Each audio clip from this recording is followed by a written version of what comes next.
Was the opportunity to work with Sam Raimi, was that just, I mean, regardless of what the movie was, the project, the script, was that just, go, sign me up, let's do it? Yeah, I got the phone call that most actors want to get, which is Sam Raimi wants to talk to you in his office. And I heard what the project was, I heard the cast, and then I started getting nervous. I was like, oh, now I really want this.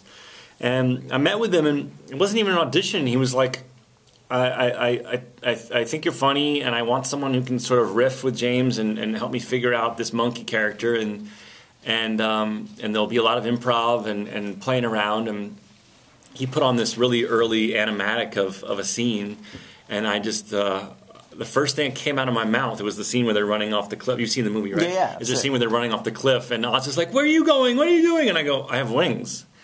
And that's the first thing I said, and I looked over, and Sam was like dying laughing, and I was like, "Oh, that's a good sign." And actually, that first joke that came out of my mouth ended up in the movie. So it was awesome. It was so much fun, and I'd never been in a movie this big, so it was kind of fun to be invited to hang out with the cool kids. The script was awesome. There was room, but Sam wanted there to be room, particularly for the jokey, for my character, comic relief, and the banter between me and James. He wanted us to, I felt like that's one of the reasons he hired me. He wanted me to sort of riff, and I was like, "Are you sure?" I was like, "I'm gonna keep pitching jokes. Some of them will be horrible, some of them will hopefully be funny, but you just tell me when to shut up."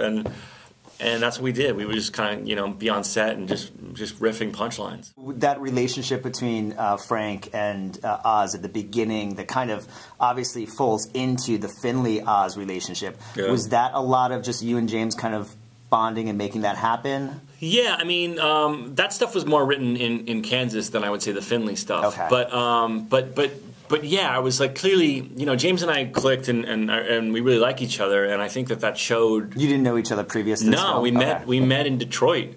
I think I shook his hand or met him once at a cocktail party or something, but we really met formally and hung out in Detroit, and we both went to film school. We both love pursuing all our other projects besides acting, and I think we had a lot in common. And we dug each other, and I think that came through in both my incarnations. I think it shows that there's that good relationship. And then Finley, tell me about sort of creating that. I mean, I understand it wasn't motion capture; that it was just sort of you doing the voice. But were you on set a lot too for that? I was on set for every single scene, and Sam doesn't really like the look of motion capture so much. It's kind of like going back to the way Disney used to do it, where I remember seeing a photograph of Disney animators staring at a fawn for Bambi.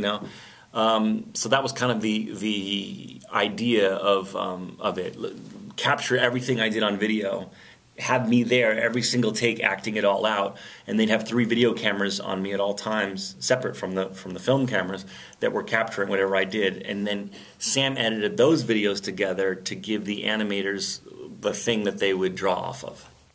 They had he's completely CG, right. But they had a 36-inch tall, which is his size, perfect-looking puppet of him, photo real. I mean, obviously, but I mean like perfectly finished. So I think the initial intention of it was for the cinematographers to be able to light the area where the CG character would go perfectly. He was almost like a lighting tool.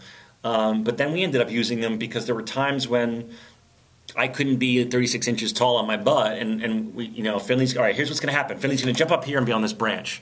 So he couldn't do that. I couldn't do that. So I would operate. I became like a puppeteer, and I started operating the puppet, and it just became another tool in our toolbox. Coming back, if there's another one, because there's 30 years of span that really can go between the end of this movie. Yeah, that's what's cool is if you know at the end of the Wizard of Oz, when you see him behind the curtain, he's an old man, I would say. So yeah, I'd love to do another one. This is an awesome experience. I've had great times working with Disney. It's my second movie with them, and Sam, I mean, it really was a perfect experience. Have you ever been on iamROGUE before?